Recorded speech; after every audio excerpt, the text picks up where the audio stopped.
you have TikTok and you like basketball, you probably know Chilltown Hoops. Children of all ages, act like you know. Yeah. What up, ladies and gentlemen, boys and girls all over the world? Y'all know what time it is when y'all see me. What is going on a Wednesday? Welcome to Chilltown Hoops, where it's basketball season, when it's not basketball season, where it's always basketball season. You know what I tell you guys before we get started? Put on a suit, drink water, don't drink and drive. That's at the end. Yes, that is at the end. In the beginning, I am in effect. Y'all know what it is when y'all see me. So because of that, I want to get right to it today.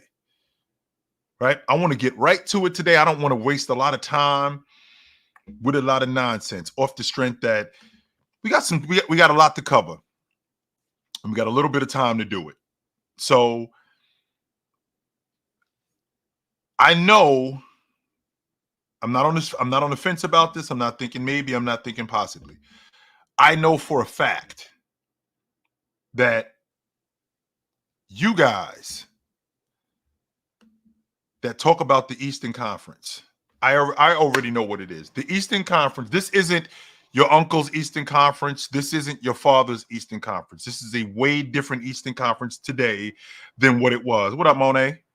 This is a way different Eastern Conference today than what it was when your uncle was watching it, when your father was watching it. This isn't the Western Conference. This Eastern Conference, this isn't the Eastern Conference from the 2000s. This isn't the Eastern Conference from the 2010s. There's much better competition. There's much better teams. There's a lot more parity in the Eastern Conference now than there's been in a long time. In fact, when I think about it, from the playoff teams alone, right? Just from the playoff teams alone, when I think about the parity in the East, it's similar. It's not the same. It's similar to what's going on in the Western Conference, where I have a team that's in 5th place. They could very well be in 7th place and be in the play-in tournament. I have a team in 4th place that could very well be in 6th place. I think there's a lot of parity in the Eastern Conference. When I think about the East when Jordan was running around, for example, in the 80s. So you had the Detroit Pistons, you had the Celtics with Larry Bird, you had the Pistons with Isaiah, you had the Hawks, you had, who am I leaving out? You had the Detroit Pistons, you had the Hawks, you had the 76ers, you had Boston. That was about it. Like, the Knicks weren't that good during that time. Milwaukee had a good team. They were pretty good. But what I'm looking at from this Eastern Conference today, from years ago in the 90s, in the 80s, and in the 90s, when you had the Bulls, and you had the Knicks, and you had the Pacers, and Atlanta was good.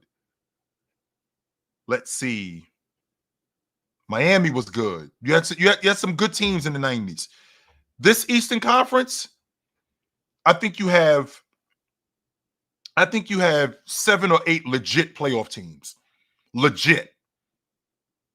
7 or 8 legit teams.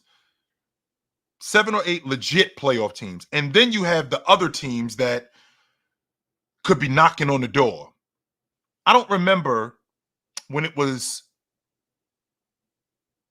that much of a I don't remember when it was that much parity.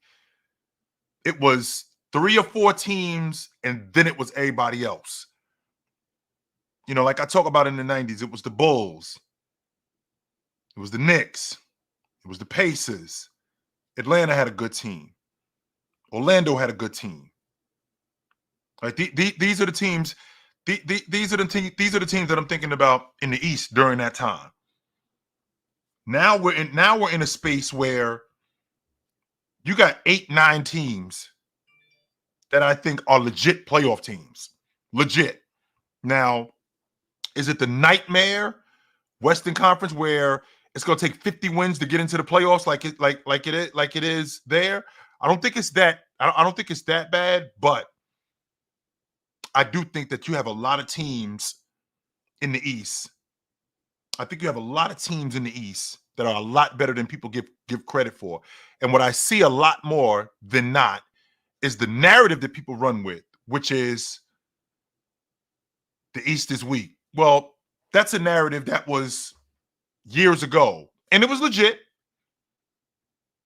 It was legit. And the reason why it was legit was because this was during a time where, 1 in every 5 players was making an all-pro team in the East. The East was not anything to run home about. No. You had James in the East. You had Carmelo Anthony in the East. Dwayne Wade was going the other way. Chris Bosh was in the East. You didn't have DeMar DeRozan was in the East. These are the all-NBA players that were in the East. The majority of the all-NBA players, they were in the Western Conference. This Eastern Conference, okay, you got the NBA champion in the East. That's number one. You had, before he got hurt, you had the MVP favorite in the East in Joel Embiid. You got the assist leader in the East. You got the most improved player in the East. You got arguably the best defensive player in the game in the East, in Bam Adebayo. So the East is a lot tougher today than what it used to be, and it's great for the game. The majority of the people live on the East Coast. I don't know if you guys know that, but the majority of the people in America live on the East Coast. So because the majority of the people live on the East Coast, they're going to pay more attention when the East is good. When the East is whack, yeah, not too much. Not too much. Absolutely, TD12. The best 2 guard in the game is in the East. So there's a lot going on. There's a lot more going on today in the East that wasn't going on years ago. A lot more. And I think that's a result. These players being what they are a result of their teams being good. So I think about how good the Eastern Conference has become. And I think about how good I think about how good this is for the game. And at the top of the Eastern Conference is the NBA champion, and that's the Boston Celtics, who I am very much in favor of them winning the NBA championship. And the reason why I'm in favor of them winning the NBA championship, because they won it last year, and their attitude was run it back.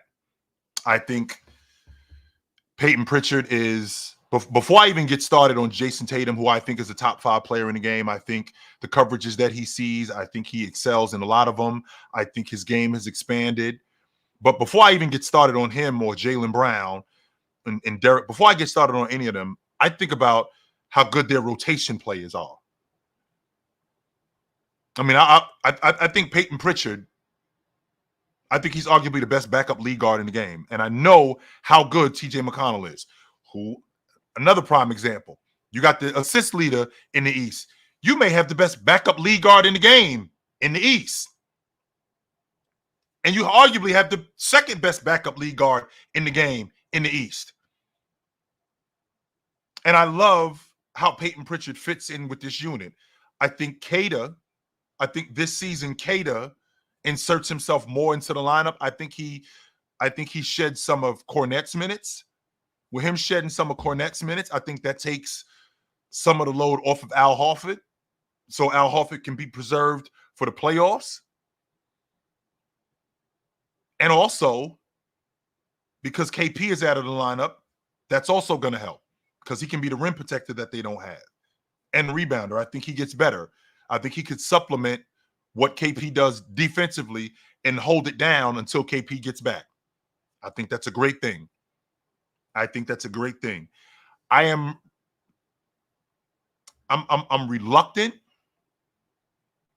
to put the Knicks at 2, but from a talent standpoint, I think the Knicks are at 2, but I think that that's going to change. And the reason why that's going to change is because I feel like you guys have forgotten, which you don't talk about nearly as much. I think it's interesting that you don't talk about it.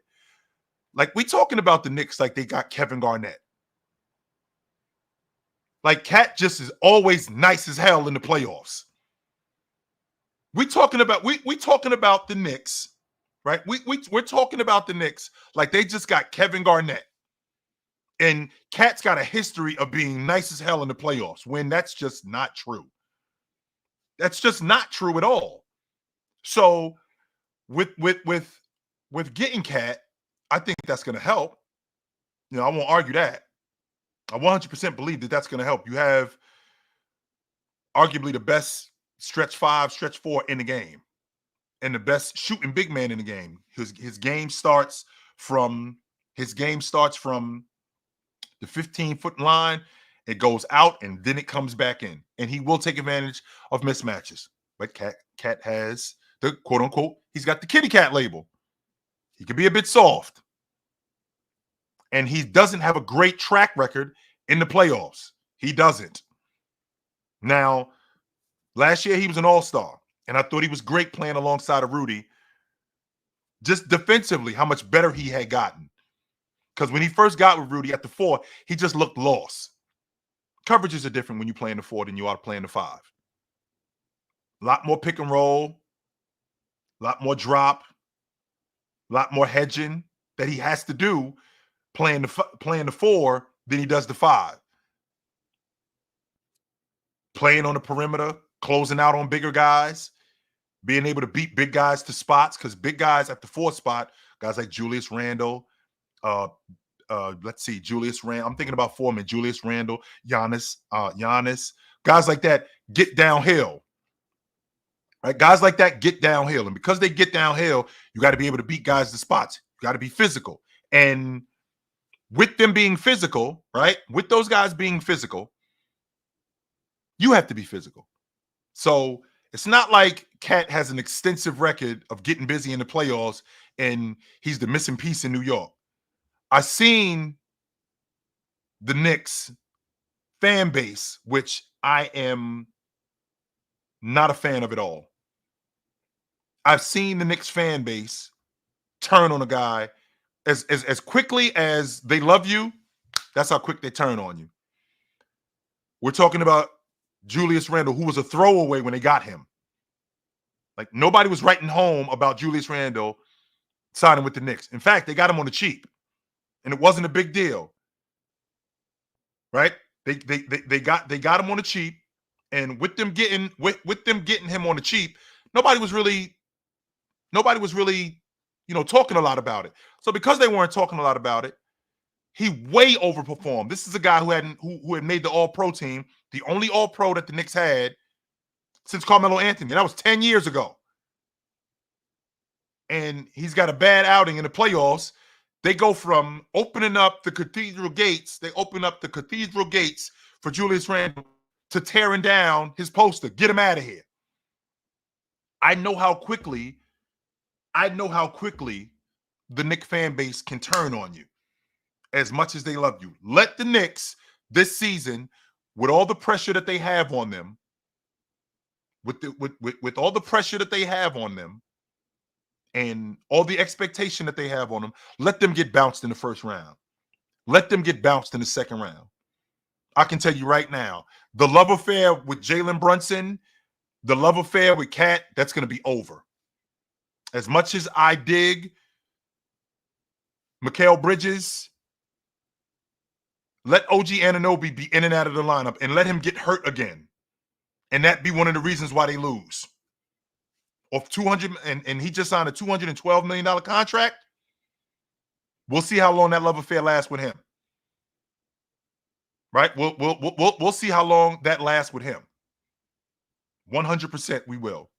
We will see how long that lasts with him. And Athletic Mind, who wants to be a part of the show, I'll make him a part of the show, sure. Athletic Mind says Philly and Boston do the same thing, and you say nothing. That is not true.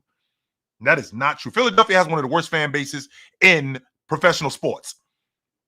They got one of the worst fan bases that you'll ever have. For them to run Ben Simmons out the way that they did, they booed Santa Claus. They booed Santa Claus. No doubt about it. Philadelphia has one of the worst fan bases. They cheered when Michael Irvin was carried off the field because he was hurt against the Eagles. He got carried out on a stretcher. They got one of the worst fan bases in the history of sports. They had a jail. They had a jail cell in the vet where the Philadelphia Eagles used to play. They had one of the worst fan bases in professional sports. Philadelphia does. One of the worst. So this is not just separate with the Knicks. So get your story straight when you talk about me, brother. Get your story straight. And the Celtics do not have that bad of a fan base. They're just spoiled rotten, like the Lakers are. So if you're going to talk about me, get your story straight.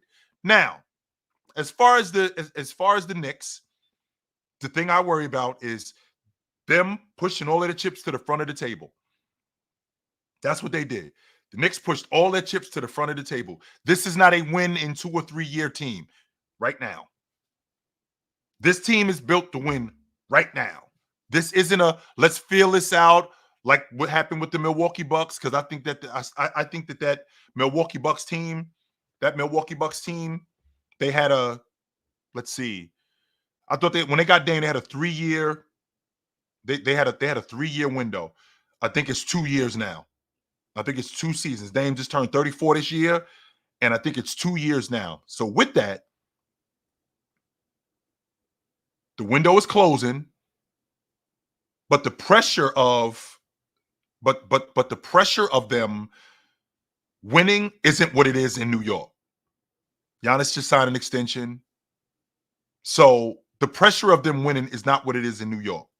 If they don't win in New York with the team that they just put together, so essentially what the New York Knicks did was they traded Julius Randle, Dante DiVincenzo, and Bojan for Mikal Bridges, Cat, and 6 first-round picks. They've pushed all their chips to the front of the table. We're trying to win right now. We ain't trying to win in 2 years, 3 years. We're trying to win right now. We're trying to maximize this window of opportunity. Now, I understand that the moving off of Julius Randle, a large part of it was about the money. Yeah, a large part of it was about the money. They didn't want to pay Julius Randle, and I understand that. It's not that they didn't want to pay him. They didn't want to pay him what he thought he should get, what he thought he should get paid. They weren't interested in that. I think he's 29. Yeah, I think Julius Randle is 29 years old. And, excuse me, there's a market for him, but we're talking about a supermax guy, and the Knicks didn't see him as that. So he's in a contract year now in Minnesota. And they end up moving off of him. So they moved Dante DiVincenzo, Julius Randle for Cat, Mikal Bridges,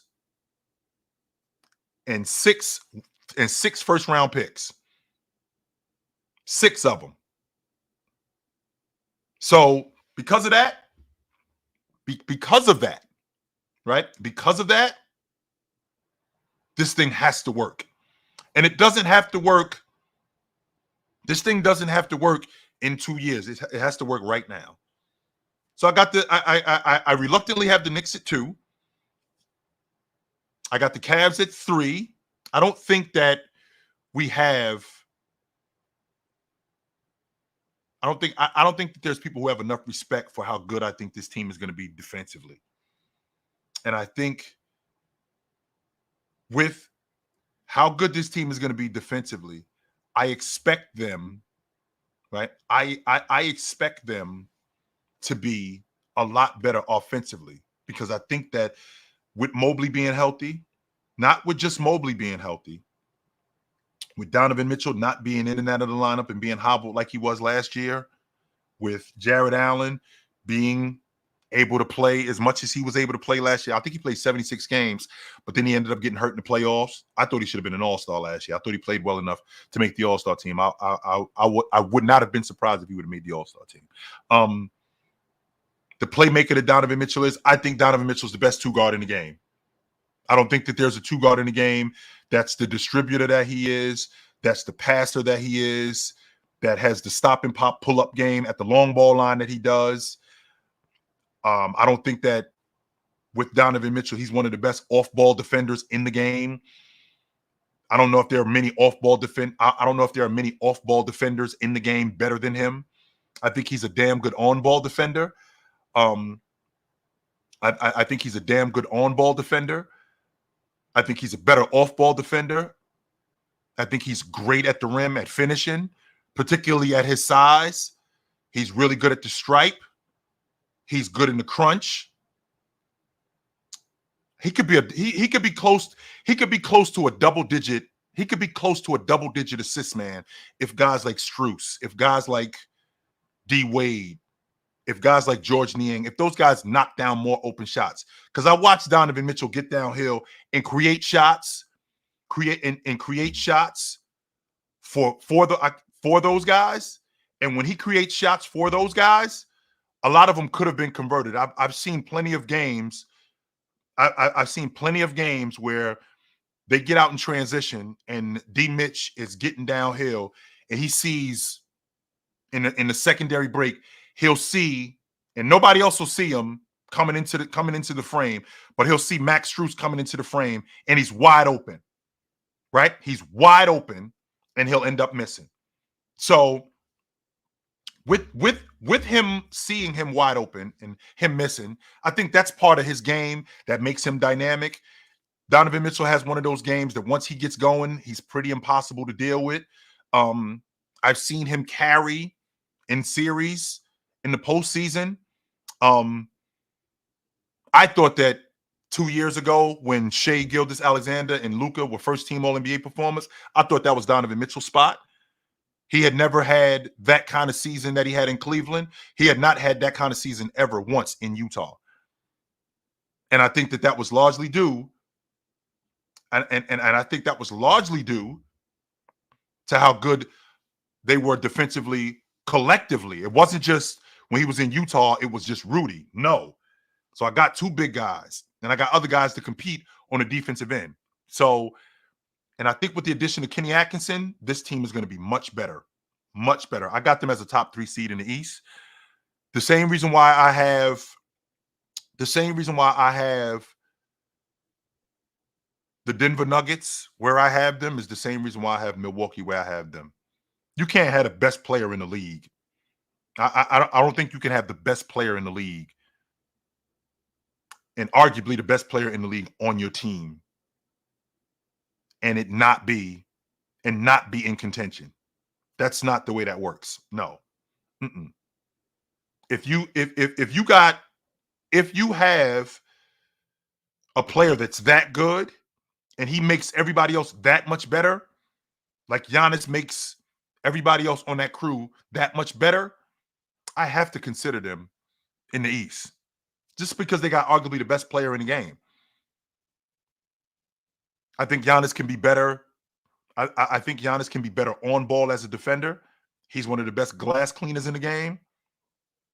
Right? He's one of the best glass cleaners in the game. In addition to Giannis being one of the best glass cleaners in the game, he's great off the ball. He's one of the best rim protectors in the game. Giannis is one of the best. I don't know if there's 3 better recovery defenders in the game than Giannis. When Giannis gets beat, he gets back into play. There aren't many guys who are as good as he is, especially at that position, that can get back into plays. I like Giannis as a switch defender. I love Giannis as a switch defender. I was surprised that he didn't make the All-League defensive team last year, but I understood it because Milwaukee was so bad. He was the only one that was able to protect Damian Lillard for as much as he could. They have no wings to protect him, but Damian Lillard is so good as a scorer offensively that I think he'll be back. I think Damian Lillard is a top 10 guard in the game. His stop and pop game, particularly in the mid, I won't even talk about in the long ball line. In the mid range, I think it's